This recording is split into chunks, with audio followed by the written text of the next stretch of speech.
Daily Bible డివోషన్స్ని వీక్షిస్తున్న ప్రియాతి ప్రియమైన ప్రేక్షకులందరికీ మన ప్రియ రక్షకుడైన యేసుక్రీస్తు ప్రభుని శుభప్రదమైన నామమున మా హృదయపూర్వక నమస్కారం.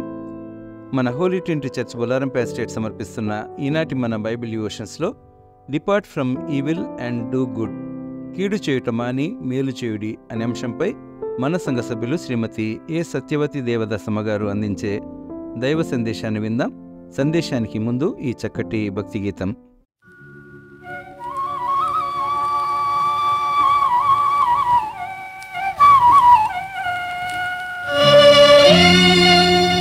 దీన జనావన పతిత పావన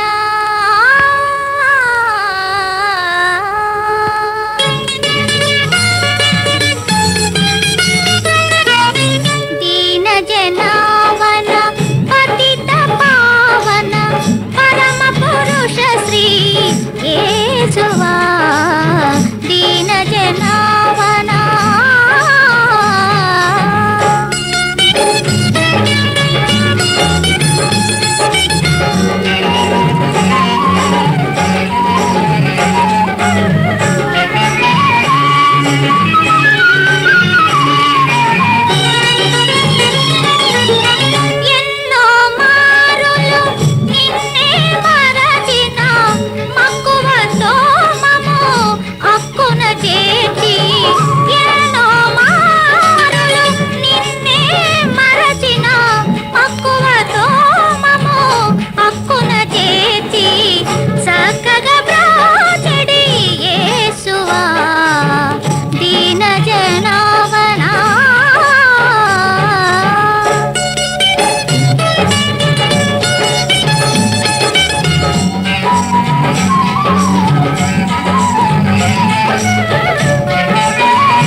అధములకైనా అధికులకైనా ముదముతో నీ పర పదములు చూపే, అధములకైనా అధికులకైనా ముదముతో నీ పర పదములు చూపే, పదిలము చేసడి యేసువా దీన జనావన.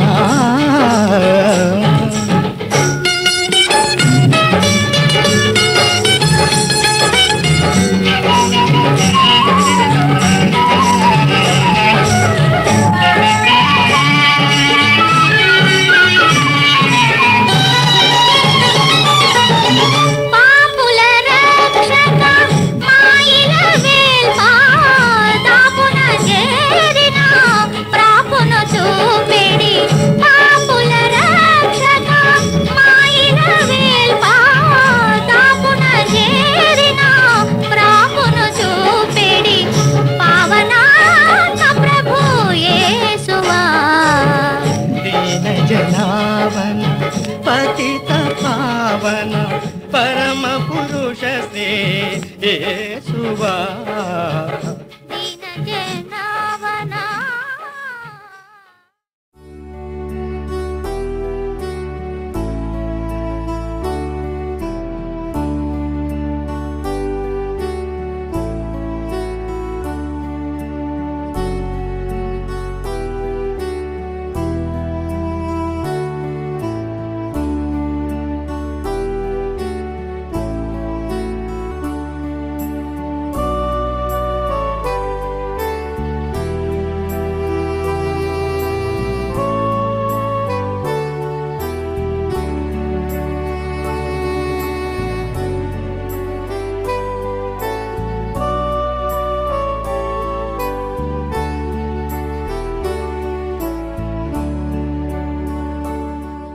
దేవా నీకు వందనాలు, కృతజ్ఞతాస్తుతులు, స్తోత్రములు. దయగల మా తండ్రి, డైలీ బైబిల్ డివోషన్ల ప్రభా నీ వాక్యాన్ని వింటున్నటువంటి ప్రతి బిడ్డలకు మంచి జ్ఞానాన్ని ప్రభా, మంచి తెలుగుని మీరు అనుగ్రహించి నీ వాక్యానుసారమైన జీవితంలో జీవించే కృపను దయచేయమని నీ బంగారు పాదములు బట్టి అడిగి వేడుకుంటున్నాను స్వామి. ఆమేన్.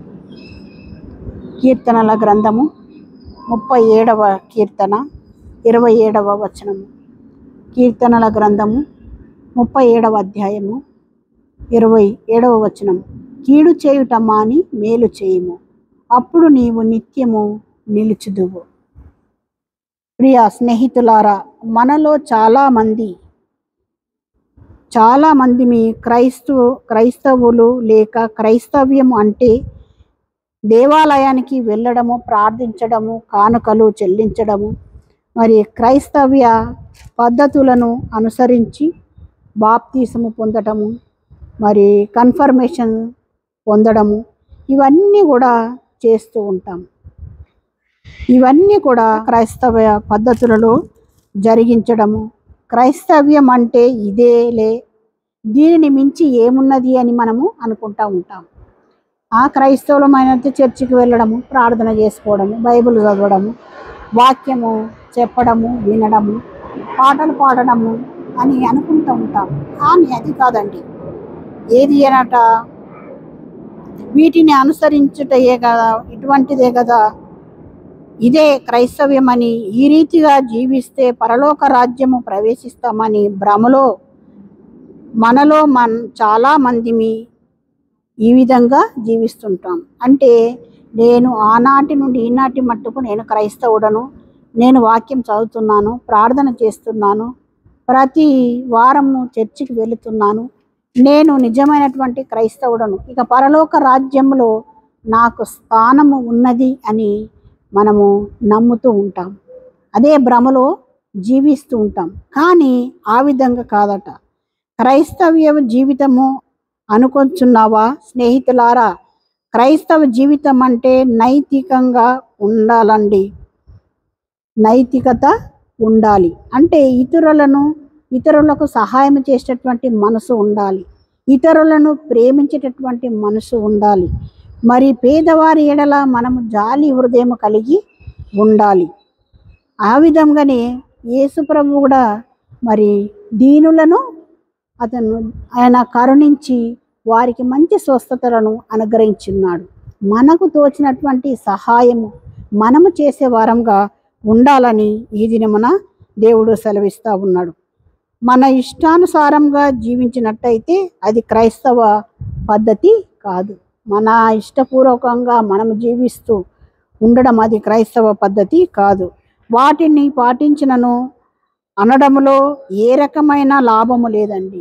వీటన్నిటిని పాటిస్తున్నాను, ఎందుకు నేనే కాదు, మా తల్లిదండ్రుల కాలం నుంచి కూడా నేను ఇవన్నీ కూడా పాటిస్తూ వస్తున్నాను అనడం కూడా అది సరైనటువంటి పద్ధతి కాదు.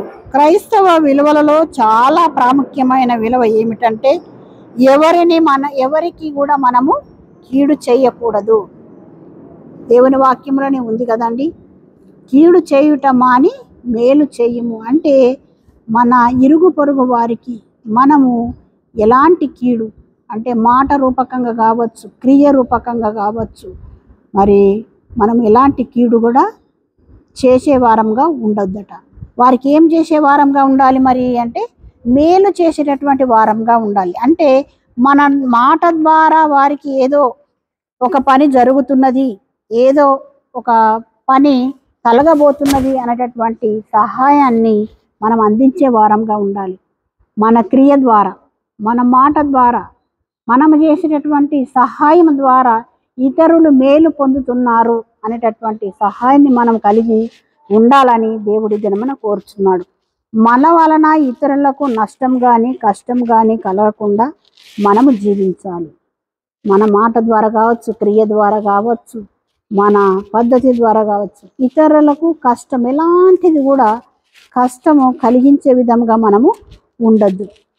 ఆ విధమైనటువంటి జీవితమే క్రైస్తవ జీవితం అని మరి దేవుని వాక్యము సెలవిస్తుంది. ఒకరి పట్ల ఏ రకమైన మరి కన్నీటికి కానీ, వారి సమస్యలకు కానీ, వారి బాధలకు కానీ, అవమానాలకు కానీ మనము కారణమైనటువంటి వారంగా ఉండకూడదు. మన ద్వారా ఇతరులు ఏడుస్తున్నారు, మన ద్వారా ఇతరులు బాధపడుతున్నారు, మన ద్వారా ఇతరులు కృంగిపోతున్నారు, కృషించిపోతున్నారు అనేటటువంటి ఆ స్థాయిలో మనము ఉండద్దు. మన ద్వారా ఇతరులు మేలు పొందే వారంగా ఉండాలని ఈ దినాన దేవుడు తెలియజేస్తున్నాడు. మన వలన ఎన్ని రకాలుగా ఇబ్బందులను అనుభవిస్తూ ఉన్నారో జ్ఞాపకం చేసుకోవాలి. నిజమే, నా మాటను బట్టి కానీ, నా క్రియను బట్టి కానీ, నా ప్రవర్తనను బట్టి కానీ ఇతరులు బాధపడుతూ ఉన్నారా అని మనం అనుకున్నప్పుడు మనం ఏం చేయాలట, మన ప్రవర్తనను మనము సరి చేసుకునాలి. అప్పుడే ఇతరులు కూడా మనల్ని చూసి వారు మన మార్గంలో నడవడానికి సిద్ధపడుతూ ఉంటారు. మరి ఇది క్రైస్తవ్యంలో చాలా ప్రాముఖ్యమైనది. క్రైస్తవ బిడ్డలు అని అంటే దేవునికి సాక్షి బిడ్డలుగా ఉండాలి. అలానే క్రైస్తవులు అంటే అబ్బా వాళ్ళు ఎంత ప్రమాణం కలిగి ఉంటారండి, ఎంత నిశ్చింతంగా ఉంటారని అని సాక్ష్యం చెప్పే బిడ్డలుగా మనము అలాంటి బిడ్డలను మనం సంపాదించుకున్నాలని దేవుని వాక్యము సెలవిస్తుంది. ఇతరులకు మేలు జరిగించండి అంటే మన వలన ఇతరులకు సహాయం దొరకాలి. మన ద్వారా ఇతరులకు సహాయం అనేది దొరికే వారంగా మనం ఉండాలి.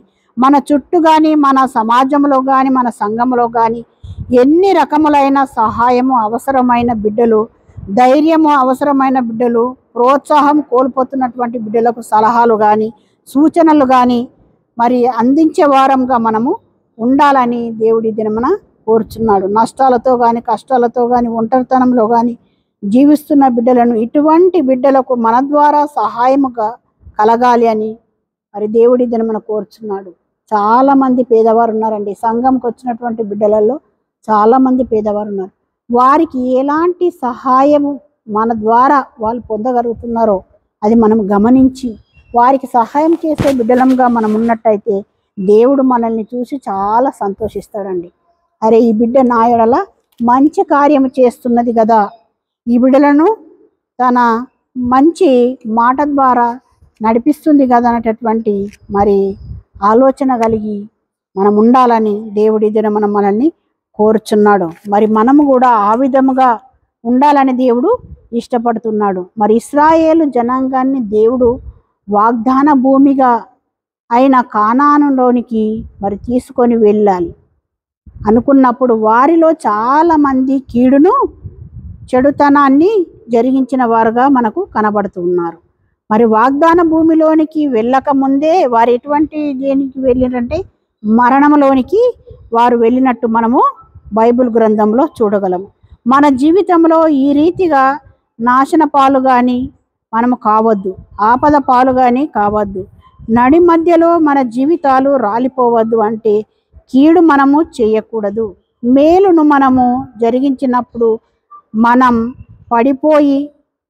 పడిపోము అనే నాశనం కాము అనేటటువంటి వాక్యాన్ని మనకు అంటే మనకి ఎన్ని సమస్యలు వచ్చినా, ఎన్ని ఇరుకు ఇబ్బందులు వచ్చినా వాటన్నిటి నుంచి మనం దాంట్లో పడిపోము అనేటటువంటి గట్టి విశ్వాసము మనలో ఉండాలని దేవుడి దినమున కోరుచున్నాడు. మరి ఏ రీతిగా మనము నిలబడుతున్నామంటే మన జీవితాలు నిలిచి ఉంటామని ప్రభువు గుర్తు చేస్తూ, అంటే దేవుని యొక్క పనులలో, దేవుని యొక్క క్రియలలో మనము ఇతరుల బిడ్డలకు సహాయం చేసే బిడ్డలముగా, కీడును తలపెట్టే బిడ్డలముగా ఉంటే దేవుడు కూడా మనకు కూడా మరి మేలు చేయడండి. ఆ విధముగా మనం ఉండకుండా మేలు చేసే బిడ్డలముగా ఎప్పుడు కూడా ఇతరుల ఎడల మనము సహాయం చేసే బిడ్డలముగా ఉండాలని దేవుడు మనం కోరుచున్నాడు. కాబట్టి మరి అలాంటి సహకారాలు మనము పొందుకుంటూ మన ద్వారా ఇతరులకు మనం అందించే బిడ్డలముగా ఉండాలని దేవుడు ఇది మనం కోరుచున్నాడు. కాబట్టి అట్టి కృప దేవుడు మనకు ఆశీర్వదించును గాక. ఆమెన్. కృపగల దేవ నీకే వందనాలు తండ్రి. మరి ఇతరుల ఏళ్ళ తండ్రి మేము నష్టము కానీ కష్టం కానీ కలిగించే బిడ్డలంగా ఉండకుండా వారికి సహాయపడే బిడ్డలంగా, వారికి మేలు చేసే బిడ్డలముగా మేమందరం ఉండుటకు తండ్రి నీ కృప మా అందరికీ దయచేయమని నీ బంగారు పాదములను బట్టి అడిగి వేడుకుంటున్నాను స్వామి. ఆమెన్.